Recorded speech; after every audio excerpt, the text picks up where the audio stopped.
Halo semuanya, kembali lagi di channel YouTube yang udah lama nggak aktif ini. Jujur rasanya kayak aneh karena udah lama nggak cerita-cerita atau ngobrol di depan kamera untuk channel YouTubeku ini. Tapi gak tahu kenapa tiba-tiba kepikiran aja kayak pengen gitu rasanya aktifin YouTube ini lagi, tapi tipe-tipe kontennya aku ganti kayak ngobrol santai kayak gini. Terus ya udah deh aku kepikiran untuk adain sesi cerita bareng Angel. Sebenarnya ini bakalan jadi sesi yang santai dan kemungkinan kedepannya akan berlanjut kalau aku lagi pengen untuk cerita-cerita dan gak ada teman cerita. Mungkin aku akan menggunakan channel YouTubeku, kalian semua yang nonton video ini, untuk cerita-cerita bareng aku. Akhir-akhir ini gak tahu kenapa aku lagi kepikiran karena sekarang ini lagi musim penerimaan mahasiswa baru, baik itu di kampus negeri, kampus swasta, politeknik, kedinasan, dan lain sebagainya. Pokoknya lagi zaman-zamannya kelulusan deh untuk teman-teman SMA. Terus tiba-tiba aku kilas balik waktu aku 2023, waktu aku lulus SMA. Dimana aku bener-bener bingung banget, aku gak tahu mau lanjut kuliah, kerja, atau apa gitu, aku nggak tahu setelah ini mau ngapain. Mungkin teman-teman ada beberapa yang relate, baik itu udah pernah merasakan atau lagi merasakan. Pas banget karena hari ini aku bakal bahas terkait keresahan yang pernah aku rasain pada saat itu. Kayak tiba-tiba kepikiran aja waktu itu, sebenarnya kuliah tuh penting gak sih gitu. Jujur aja dulu aku pernah mikir kayak gitu. Tapi sekarang setelah ngelewatin beberapa fase kehidupan, aku memutuskan untuk aku mau cerita ke kalian semua kenapa menurut aku kuliah itu penting. Dan kuliah bukan cuman belajar, lulus, dapat gelar, udah. Sebenarnya aku mau cerita, tapi yang paling harus kalian noted adalah aku bukan bermaksud untuk menggurui, bukan bermaksud untuk sok-sokan juga, tapi ya lebih mau ke storytelling aja untuk teman-teman yang nonton ini gitu. Ini based on my experience di kuliah ini yang sudah menjalani kurang lebih 4 semester lah ya. Jadi aku mau cerita gimana alur kenapa aku akhirnya bisa mikir kalau ya kuliah itu penting gitu. Padahal dulu aku juga sempat mikir kayak ngapain sih kuliah, emang masih relevan, emang harus, orang banyak kok orang yang gak kuliah tapi dapat pekerjaan yang mapan, yang bagus, terus bisa hidup sampai mereka kakek nenek gitu. Jadi intinya waktu awal-awal aku lulus SMA aku ngerasa bener-bener kayak bingung banget. Kayak hidup aku tuh banyak banget jalurnya, terlalu banyak jalur yang bisa aku ambil sampai aku tuh gak bisa mutusin gitu pada saat itu. Kayak aku kadang suka tiba-tiba compare diriku sama teman-temanku yang udah bisa nentuin dia itu mau kuliah kemana, atau mau kerja di mana, atau mau selanjutnya ngapain. Sedangkan aku waktu itu bahkan untuk memilih jurusan ataupun memilih aku mau lanjut kuliah atau kerja aja aku masih bingung gitu waktu itu. Dan akhirnya setelah aku cari tahu dan setelah aku riset terus bertanya ke keluarga dan segala macam, aku memutuskan untuk aku fix melanjutkan kuliah. Pada saat itu aku memang ikut bimbel ya, ikut bimbel khusus kedinasan waktu itu bimbelnya. Jadi intinya aku udah fix deh, pokoknya aku fix kuliah tapi aku bakal ngejar satu kampus kedinasan itu. Tapi aku waktu itu bingung karena pada dasarnya masuk kedinasan itu gak mudah ya teman-teman. Jadi aku tetap kayak dihantui, gue harus siapin kampus negeri atau swasta lain gitu kan. Dan kampus negeri atau swasta lain itu juga banyak jurusannya gitu. Waktu itu di kedinasan aku udah mantep untuk ngambil jurusan A, dan di universitas aku masih bingung ambil jurusan apa. Dan ya akhirnya setelah melewati berbagai fase aku coba daftar SNBT, lalu mandiri, dan akhirnya aku rezeki di mandiri. Pada saat itu aku ngambil jurusan sosiologi. Ya sebenarnya bisa dibilang itu bukan passion aku juga pada saat itu kenapa aku ngambil jurusan sosiologi. Tapi menurut aku waktu itu adalah jurusan yang paling realistis dan selinier aja menurut aku dan orang tuaku gitu. Sebenarnya orang tuaku nggak terlalu mikirin juga, tapi menurutku gitu ya. Karena kebetulan aku di SMA jurusan IPS. Dan karena aku nggak punya jalan lain, ya udah aku jalanin aja kan. Aku kuliah jurusan sosiologi pada saat itu. Maksudnya pengen kuliah jurusan sosiologi pada saat itu.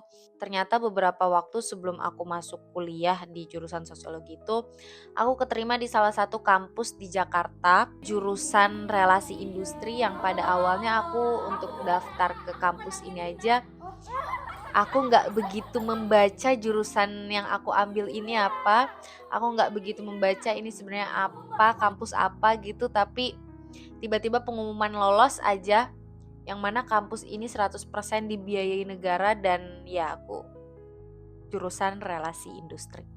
Aku bingung, aku bingung jujur, kayak, hah, perasaan gue kayak biasa aja, nggak terlalu mengejar, ternyata gue dapet gitu. Kebetulan waktu itu proses seleksinya panjang, dan ya di tahapan proses seleksi sebenarnya udah ada gambaran sedikit terkait jurusan ini gitu. Terus ya udah deh, aku jalanin aja sebagai mahasiswa program studi relasi industri. Jujur aja, sebenarnya semester awal-awal itu kalau bagi orang berat sih ya nggak terlalu.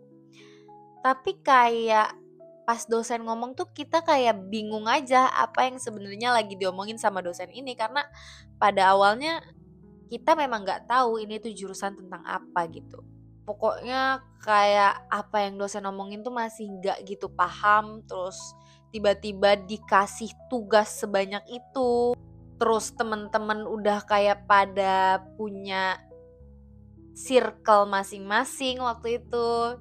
Terus aku tiba-tiba kayak ngerasa, apa gue salah jurusan ya gitu, apa gue salah tempat kuliah ya, kayak nyalahin jurusan yang salah, kampus yang salah, atau segala macemnya lah. Pokoknya aku nyalahin semuanya.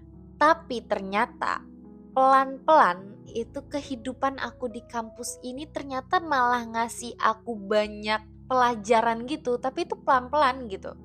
Bukan pelajaran di kelas aja ya, tapi ini pelajaran di luar kelas kayak pengalaman. Ya awal-awal tuh aku ikut organisasi. Waktu itu himpunan, itu awalnya cuman kayak biar ada kesibukan aja. Tapi dari situ tuh aku kayak jadi kenal banyak orang, jadi kenal banyak kakak tingkat, jadi kenal banyak teman-teman di luar prodiku. Pokoknya banyak deh aku kenal orang yang ternyata banyak orang keren di sini gitu. Ternyata banyak orang hebat di dunia ini. Dan aku ya kayak, ternyata banyak orang hebat gitu kan di sini. Karena pada awalnya aku kayak masih ngerasa salah kampus, salah jurusan. Tapi ternyata dari organisasi itu, dari event-event yang aku ikutin juga,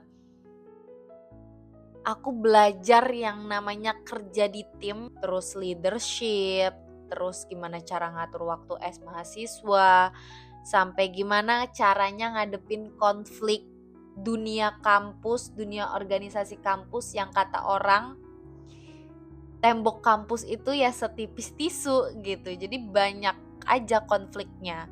Pernah satu momen waktu itu aku kaget, ternyata aku dipercayai oleh katingku untuk jadi MC di sebuah acara yang menurut aku cukup besar ya.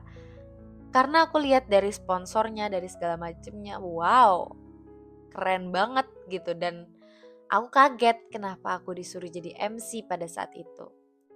Bisa dibilang ini MC dadakan, karena kalau gak salah waktu itu eventnya 2 hari atau 3 hari lagi, aku lupa. Pokoknya kayak kaget banget, terus aku langsung ikut briefing, grogi banget karena briefing langsung sama industri penyelenggara. Katingku ternyata ya panitia gitu, jadi aku yang MC-nya sendiri. Tapi ternyata pas aku makin lama aku sadar kalau ternyata titik itu, momen itu adalah momen awal aku sadar kalau aku suka ngomong di depan orang gitu. I mean kayak ya mungkin SMA pernah gitu ya, tapi kan kayak di kampus atau di kuliah tuh aku belum menemukan jati diriku lagi pada saat itu. Dan akhirnya dari situ aku mulai mencoba hal-hal baru yang berkaitan dengan ngomong di depan orang. Dan ya dari situlah akhirnya aku dipercaya untuk bisa menjadi MC, moderator dalam beberapa event di kampusku. Terus juga mungkin yang bikin aku bingung pada saat itu kayak ngapain kuliah itu kayak ngapain gitu kan, kuliah kan yang ada di pikiran kita belajar lagi, kayak capek banget gak sih kalian udah belajar 12 tahun dari SD, SMP, SMA dan harus belajar lagi di kuliah 4 tahun kalau kalian ambil S1. Dan ya sekarang udah ada internet, kita bisa belajar dari internet tanpa harus ikut kuliah bayar mahal-mahal. Tapi ternyata pas aku udah melewatin itu, kuliah itu bukan cuman cari ilmu doang teman-teman, tapi soal proses bertumbuh. Ya kayak yang tadi aku bilang, pas di kuliah lah aku baru tahu gimana caranya berkomunikasi yang baik dengan cutting, dengan dosen, gimana caranya bertanggung jawab atas event yang kita ikutin atau yang kita pegang, gimana caranya nerima kritik dan masukan dari orang lain, gimana caranya ngatur waktu, dan yang paling penting belajar jatuh bangun sih di kuliah ini. Karena semua itu yang tadi aku sebutin itu kita nggak bisa cuman belajar dari internet doang, nggak bisa kita belajar cuman dari nonton podcast orang doang gitu. Dan ya di saat kamu kuliah itulah kamu bisa belajar itu semua. Kayak yang paling banget sering diremehkan bahkan dari orang sekitarku juga di kuliah itu adalah networking, berjejaring sama sesama. Tapi menurut aku justru itu yang paling priceless ya. Karena ya siapa yang akan tahu teman kampus kamu sekarang nantinya ternyata bisa jadi partner bisnis kamu, atau orang yang bisa bantu kamu untuk dapetin pekerjaan, atau ternyata bisa jadi teman deket kamu sekarang itu nyatanya nanti bisa jadi direktur utama di suatu perusahaan. Jadi kesimpulannya sebenarnya kayak apa kamu harus kuliah gitu? Emang kuliah tuh sebuah keharusan atau gimana gitu? Sebenarnya enggak juga. Gak juga, aku jawab gak juga. Tapi kalau kamu punya kesempatan, ya manfaatin gitu. Jangan sampai kamu punya kesempatan tapi malah mikirin penting gak sih kuliah gitu. Karena poin-poin pentingnya udah aku jelasin tadi. Banyak hal yang gak bisa kita dapetin kalau kita gak kuliah gitu. Tapi bukan berarti kalau kamu gak kuliah, kamu gak akan dapet itu. So, selagi kamu punya kesempatan ya manfaatin. Bukan cuman karena kamu harus dapat gelar aja, bukan. Tapi ya karena kuliah itulah kamu bakal dikasih banyak ruang. Ruang buat nyoba, ruang buat gagal, ruang buat nyari jati diri. Ya pokoknya banyak hal yang bakal kamu dapetin dengan kamu hanya mengikuti dunia perkuliahan. Jadi ya kalau masih ada pertanyaan apakah kuliah itu penting, ya penting bagiku. Bukan hanya soal dapetin ijazah terus pulang dapat kerjaan, bukan. Tapi ya karena semua pelajaran hidup yang didapetinnya itu yang penting. Setelah kamu boleh setuju, boleh enggak terkait kuliah itu penting atau enggak. Tapi aku pengen cerita aja ke kalian semua yang nonton, boleh banget kalau kalian ada yang setuju atau ada yang gak setuju terkait kuliah itu penting atau enggak, tulis pendapat kalian di kolom komentar. Kira-kira gimana, atau kalian yang punya pengalaman di dunia perkuliahan ataupun sejenisnya, boleh banget kita sharing di kolom komentar. Mana tahu cerita kamu bisa jadi referensi ataupun motivasi bagi orang yang membacanya. Mungkin itu aja dari aku. Gak banyak sih karena aku cuman pengen kayak nyampein pengalamanku waktu itu sampai akhirnya aku ngerasa ya kuliahku tuh penting gitu. So yep, itu aja dari aku. Pokoknya untuk teman-teman semua stay strong, tetap belajar dan selalu ingat kalau proses kamu itu valid. Jangan pernah meremehkan proses jatuh bangun di dalam hidup kamu. So stay strong, stay grow. See you in the next video. Bye bye.